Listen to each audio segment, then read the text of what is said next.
જય હિન્દ।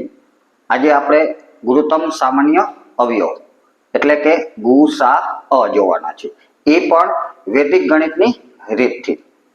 તો ગુસા એટલે બે કે તેથી વધુ સંખ્યાઓમાં આવતો સૌથી મોટો સામાન્ય અવયવ છે। તો હવે પ્રશ્ન એ થાય કે અવયવ એટલે શું?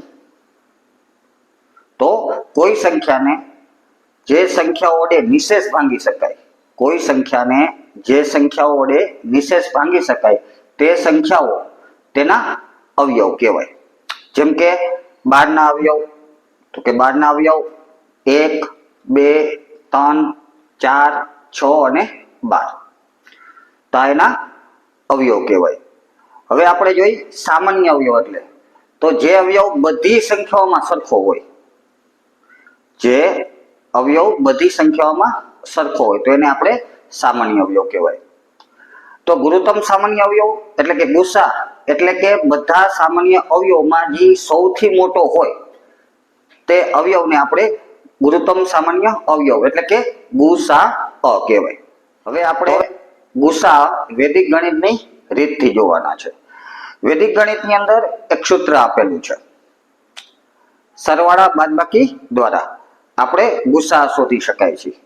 સરવાળા બાદબાકી દ્વારા આ સૂત્રની મદદથી વૈદિક ગણિતની અંદર આપણે ગુસા શોધી શકાય। જેમ કે 12 અને 15 નો ગુસા શોધવો છે, આપણે 12 અને 15 નો ગુસા શોધવો છે।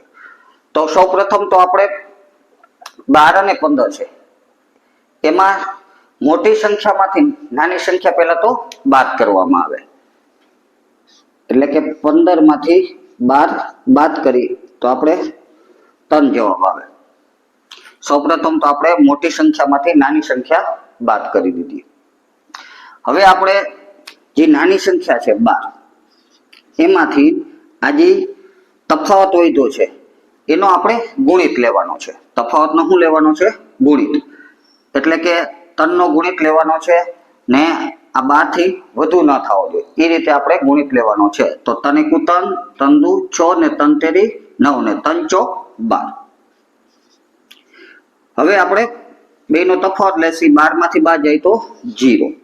જો તમારો જવાબ 0 આવી જાય તો એના પહેલાનો તફાવત કેટલો છે? 3।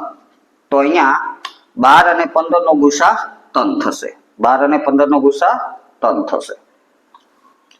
એના પછીનું ઉદાહરણ જોઈ તો કે 18 અને 24 નો ગુસા શોધવાનો છે।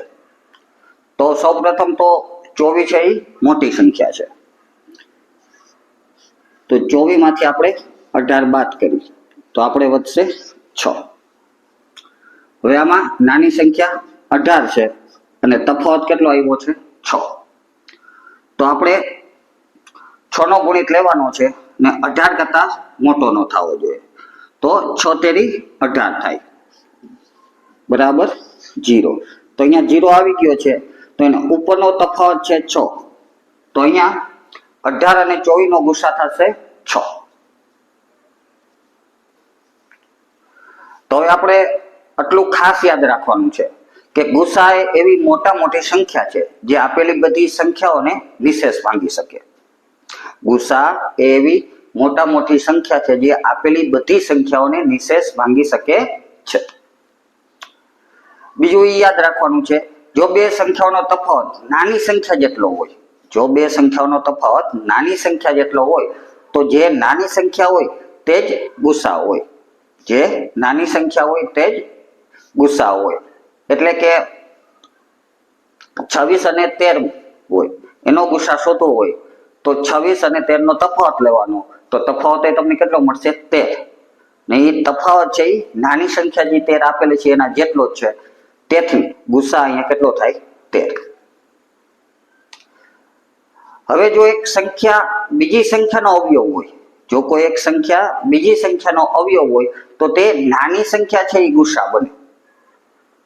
જો એક સંખ્યા બીજી સંખ્યાનો અવયવ હોય તો નાની સંખ્યા છે એ ગુસા બને। જેમ કે 5 અને 20, તો 5 એ 20 નો અવયવ છે, 5 એ 20 નો અવયવ છે, તેથી ગુસા 5 થાય। એવી રીતને કોઈ પણ બે અવિભાજ્ય સંખ્યાઓનો ગુસા હંમેશા એક જ હોય। કોઈ પણ બે અવિભાજ્ય સંખ્યાઓનો ગુસા હંમેશા એક જ હોય. જેમ કે 17 અને 13 નો ગુસા એક થશે, કારણ કે 13 અવિભાજ્ય સંખ્યા છે, 17 પણ અવિભાજ્ય સંખ્યા છે. તો આ બંને અવિભાજ્ય સંખ્યાઓ તેનો ગુસા હંમેશા કેટલો હોય છે? એક હોય છે. હવે કોઈ પણ બે ક્રમિક સંખ્યાઓનો ગુસા પણ હંમેશા એક જ હોય. કોઈ પણ બે ક્રમિક સંખ્યા આપેલી હોય તો એનો ગુસા પણ એક જ હોય. જેમ કે 21 અને 22. તો 21 અને 22 બે ક્રમિક સંખ્યા છે, માટે એનો ગુસા પણ કેટલો થશે? એક થશે. તો હવે નવા વિડીયોમાં ફરીથી નવા ટોપિક સાથે મળીશું. જય હિન્દ, જય ભારત.